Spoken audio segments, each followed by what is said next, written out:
So the story today, as far as rents in Montreal goes, is not good, and it's worse in some places than in others. But Montreal tenants having to pay now an additional 10.1% in February this year compared to the same month a year ago, and that's after a 9.5% increase in January.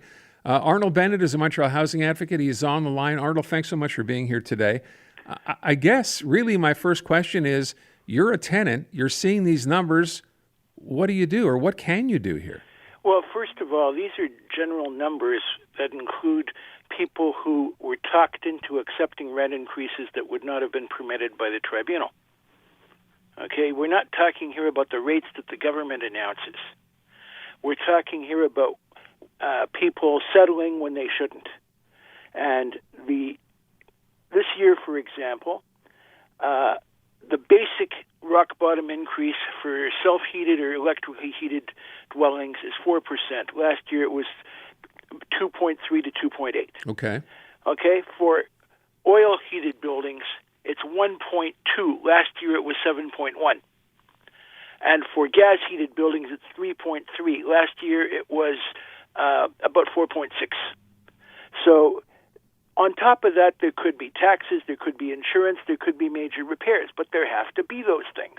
They can't just pull a number out of the sky and say, because the market is going up this way and other people are paying it, that you have to pay it. That's false.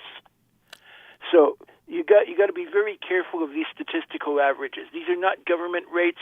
These are what's happening because a lot of people get suckered. Okay, to your point, by the way, and this is interesting, the numbers you gave there in terms of heating, for the most part, seem to have would be lower this year than they were a year ago, yet rents are still going up. Yeah, so you can't use that as an excuse to say this is why you're paying more, because my costs have been going up more as a landlord. Yeah, well, you see, there's some landlords that tell the truth about this, and there are other ones that don't. So when people get a notice of increase, if it's over those rock bottom base increases, they should respond with a registered letter. I want to renew the lease. I refuse the increase, and send me the calculation to justify your costs. Now, landlords that are in good faith that want to settle a matter, okay, will send a calculation. The ones that have something to hide will not. And once you've sent the refusal, that forces them to go to the tribunal. It'll go in front of a judge. They'll have to produce their bills and their proofs of payment, and then it'll be settled that way. And how long does that process take? Because for some people, they say, well, if I say no, I want to renew my increase, but I want to see your breakdown of cost to justify it. Between that time and the time you end up at the tribunal, how long? How long a period of time? It depends. In some cases, it could happen in a couple of months. In other cases, it could take a year. There are cases from last year that still haven't been resolved, particularly for bigger buildings. But you don't pay any increase until there is a court decision or an agreement, and then you pay retroactivity. Now, the key thing people have to watch out is you have a choice. You can refuse an increase, or you can decide you're not going to renew the lease if you don't want to stay there. You can't refuse an increase and then say, oh, I don't like the increase the court gave me, so now I want to leave. That's not going to work. Okay, so your option then, again, for people in this situation is you say, show me, yes, I want to renew my lease, show me the cost, justify those costs. Then if that doesn't work out, if you don't provide that information, you're at a tribunal. During the entire time you're waiting for your case to come up at the tribunal, how much period, in terms of you sign a lease, you need to be, 6 months before your lease expires, you need to be advised by your landlord as to what's going to happen, right? For a notice of increase, you mean? 3 to 6 months. 3 to 6 months. If that's not satisfied, you have a case there to begin with, do you not? You mean if the landlord doesn't give you a notice of increase? Oh, then you don't get an increase. No, if you get a notice of increase, but it's not within that time period, maybe you get one with a month left in your lease, and you feel now you're... Then they have to give you the notice no earlier than 6 months, no later than 3 months. Okay. If the landlord gives you a notice less than 3 months when it's a one-year lease, then you can simply refuse anything because the landlord has missed the deadline. Okay. So you can't do that. And there are all kinds of other deadlines that have now kicked in because of changes in the law. For example, if you refuse an increase, the landlord's got a month to apply to the tribunal. The landlord also has 45 days after filing at the tribunal to send you proof that they filed. If they've missed that deadline and don't send you a copy of what they filed, their case will be thrown out. This is new stuff from the last couple of years. A lot of people don't know about it.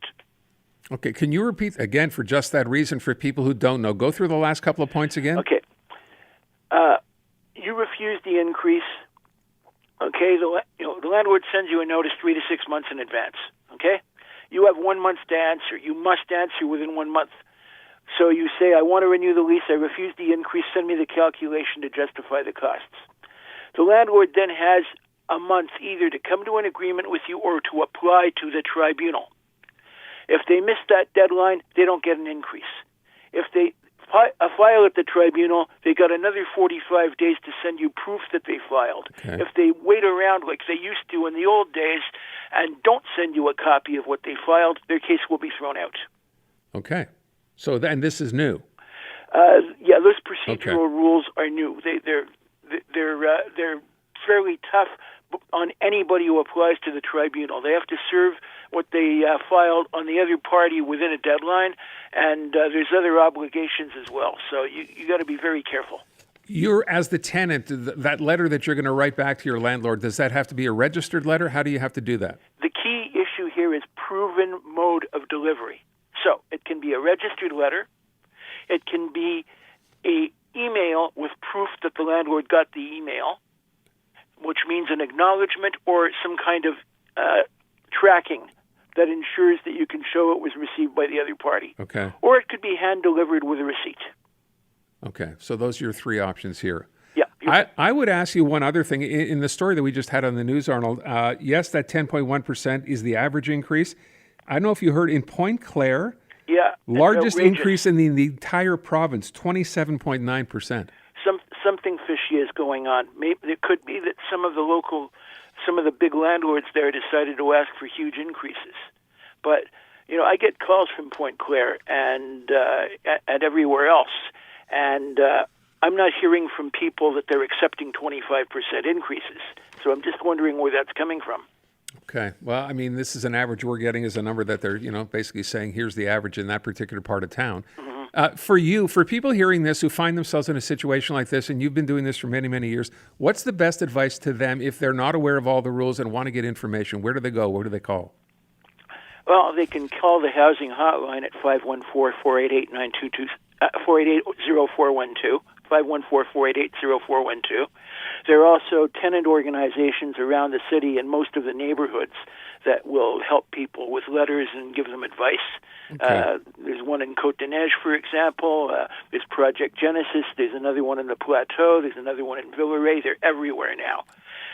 And people, in theory, could call the tribunal, but they're impossible to get on the phone. Yeah, then don't call them. 514-488-0412. Not a bad place to start, and you can direct people, depending on where they live, to who they should call in their area. Yep. Terrific. Arnold, thank you so much. Always appreciate it. Okay, thank you. Take Bye-bye. care. Arnold Bennett, Montreal Housing Advocate. So there you go. When you hear about electric heating or oil or gas and the prices have gone up and they've gone down from this year or from last year to this year, yet your average hike is still going to be over 10%. So there you go. If you find yourself in that situation, you do not have to accept that increase. You want to see the calculus being used by your landlord to justify those hikes. Important to consider this, especially, as I said, out in Point Claire, where, it's gone up roughly 28%. That's not, that's 3 times higher almost than the average across the province. Why? Is heating more expensive in Point Claire than anywhere else in town? I don't know why this is going on, but if you find yourself there, I'm going to give you that number again. It is 514-488-0412.